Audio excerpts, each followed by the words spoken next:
श्री दुर्गा सप्तशती। पहला अध्याय, देवी महात्म्य की कथा। बहुत समय पहले की बात है। महाराज सुर्त नाम के एक धर्मपरायण और वीर राजा थे। वे अपनी प्रजा का भली भांति पालन करते थे और शत्रुओं को हराकर बार बार विजय प्राप्त करते थे। लेकिन समय का चक्र बदला। कुछ दुष्ट राजाओं ने मिलकर उन पर आक्रमण किया। राजा सुर्त वीर तो थे, परंतु छल और राजनीति से शत्रुओं ने उन्हें परास्त कर दिया। धीरे धीरे उनका राज्य, धन, सेना, यहाँ तक कि मंत्री और सेवक भी उनसे विमुख हो गए। राजा को ये सब बहुत दुख देता था। जब वे अपने खजाने, प्रजा और राज्य की बात सोचते तो हृदय पीड़ा से भर उठता। परंतु मनुष्य की ममता तो ऐसी होती है कि खोए हुए वस्तु के लिए भी मन बार बार उसी पर जाता है। यही दशा राजा सुर्त की भी थी। दुखी होकर वे वन में गए और आश्रम में रहने लगे। वहीं उनकी भेंट एक वैश्य समाधि से हुई। समाधि भी दुखी था। उसका परिवार, उसकी पत्नी, बेटे और रिश्तेदार लालच में अंधे होकर उसके धन को हथिया लेना चाहते थे और उसे घर से निकाल चुके थे। फिर भी समाधि का मन अपने परिवार से जुड़ा रहता। वह सोचता, काश मेरे बेटे मुझे प्रेम करते, काश वे मुझे छोड़कर न जाते। राजा ने उससे पूछा, भाई, ये बड़ी अजीब बात है। जो लोग तुम्हें सताते हैं वही तुम्हारे मन में बसे रहते हैं। समाधि ने कहा, महाराज, यही तो मेरी व्यथा है। जानता हूँ कि उन्होंने मुझे धोखा दिया है, फिर भी मन उन्हीं पर जाता है। जैसे किसी माँ का मन बुरे बेटे पर भी ममता से भरा रहता है।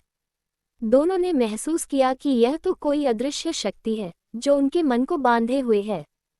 तब वे दोनों पास महर्षि मेधा के आश्रम में पहुंचे और उनसे प्रश्न किया, भगवान, ये कैसी माया है? हम जानते हैं कि जो हमारे अपने हैं वही हमें दुख देते हैं, फिर भी मन उन्हीं से प्रेम करता है।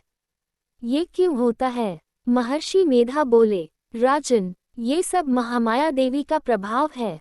वही भगवान विष्णु की योग निद्रा है, वही संपूर्ण जगत को मोह में डालती हैं। वे ही सृष्टि की रचयिता, पालन करने वाली और संहार करने वाली शक्ति हैं। फिर उन्होंने देवी की अद्भुत कथा सुनाई।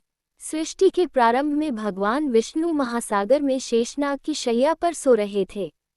उसी समय उनके कान की मैल से दो असुर उत्पन्न हुए, मधु और कैटब।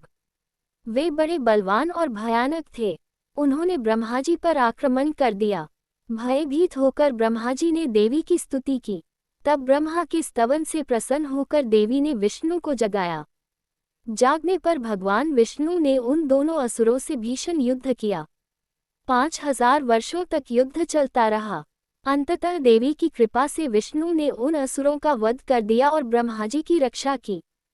महर्षि मेधा ने राजा सुर्त और समाधि वैश्य से कहा, इस संसार में जो भी मोह माया, सुख दुख, आसक्ति या बंधन है, वह सब महामाया दुर्गा का ही प्रभाव है। वे ही इस जगत की अधिष्ठात्री शक्ति हैं। फिर राजा सुर्त और वैश्य समाधि ने कठोर तपस्या की और माता से वरदान प्राप्त किया। राजा सुर्त ने मां से मांगा, मुझे इस जन्म में और आने वाले हर जन्म में अखंड राजपाट की प्राप्ति हो। वही वैश्य समाधि ने मां से प्रार्थना की, मुझे ज्ञान की प्राप्ति हो और अंततः मोक्ष की प्राप्ति हो। मां दुर्गा ने दोनों की मनोकामनाएं पूरी की।